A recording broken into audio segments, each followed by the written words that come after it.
Welcome to The Explainer. Today, we're going to talk about a concert ticket refund that turned into a wild 3-year-long battle. And trust me, what this fight shows us about our consumer rights and the plastic we use every day, well, it might just surprise you. Let's get into it. So let's start with Valeria Villacorta. She's a huge BTS fan who, like a lot of us during the pandemic, had a concert get canceled. She was owed a refund, but instead she got stuck in this crazy loop that just went on and on for years. And this is what was at stake. We're talking about $654.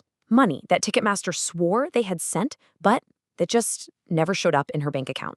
For 3 straight years, that money was basically in a black hole.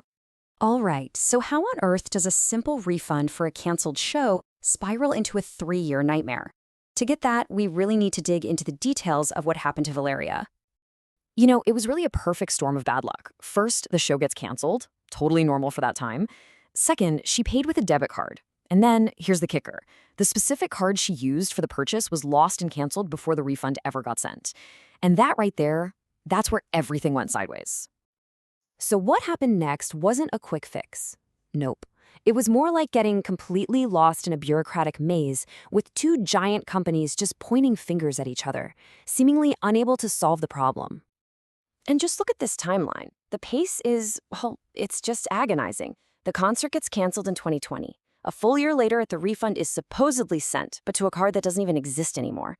And for the next 2 years, just a frustrating cycle of calls and emails that went absolutely nowhere.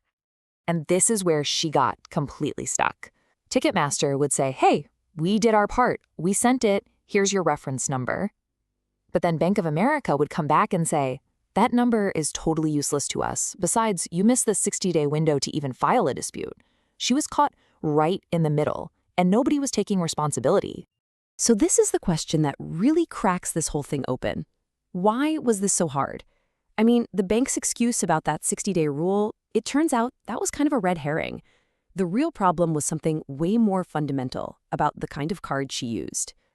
And here's the thing that, honestly, most of us probably don't realize. The type of plastic you pull out of your wallet dramatically changes your rights when a purchase goes wrong. It's a game with hidden rules. It turns out, not all plastic is created equal. The laws that protect you for a credit card purchase are completely different from the ones for a debit card. And one set of laws is just way, way more powerful for the consumer.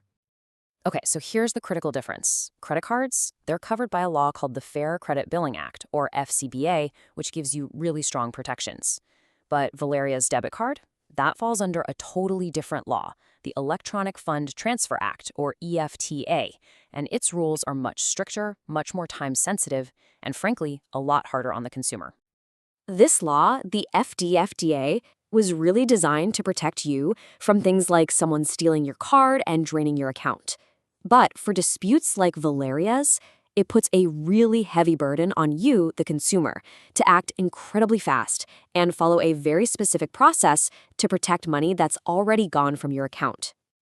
So if the bank just said no, and the official process was a dead end because of these debit card rules, how in the world did Valeria finally get her $654 back after 3 years? Well, the breakthrough didn't come from another frustrating phone call to a customer service agent. The key was to completely bypass those standard channels, which had become a total brick wall, and take the problem to a much higher level. A consumer advocate got involved and went straight to Ticketmaster's executive team on Valeria's behalf. And just like that, everything changed. Suddenly, the company took another look at this ancient case and quickly sent her the full refund. It proved that they could have solved it the whole time. Valeria's story is a huge lesson for all of us. So let's turn this into a playbook you can actually use if you ever find yourself fighting a debit card charge. The key thing to remember is that you do have rights under this EFTA law. But to make them work for you, you have to be strategic. You absolutely have to play by its very strict rules.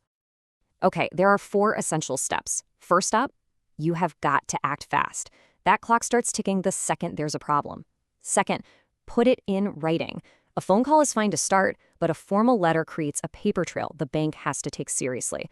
Third, keep records of everything. Every call, every email, every person you talk to. Proof is your best friend here.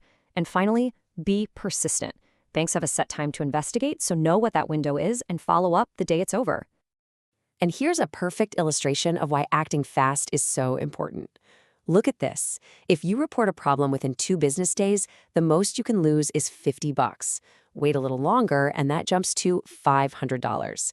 And if you wait more than 60 days, you could be on the hook for the entire amount. With debit cards, time is literally money. But okay, what if you do everything right? You report it immediately, you send the letter, you have all your records, and the bank still denies your claim? Well, the fight isn't over yet. You can take it to the next level. You can file a complaint with the Consumer Financial Protection Bureau, the CFPB. They're a federal watchdog that can put pressure on your bank. You can also go to your state's attorney general's office. These groups exist to step in when you and your bank are at an impasse. And that's how she did it. By escalating her case and going outside the normal channels, Valeria finally turned that frustrating $654 from a 3-year headache back into money in her pocket. A huge, huge win. It's just a powerful reminder that even if the system feels broken, persistence and knowing the right strategy can make all the difference. And that leaves us with one last thing to think about. The next time you go to pay for something, just pause for a second and think about the card you're about to use. Because when things go wrong, the protection you have can be wildly different. So ask yourself, is your money truly as safe as you believe it is?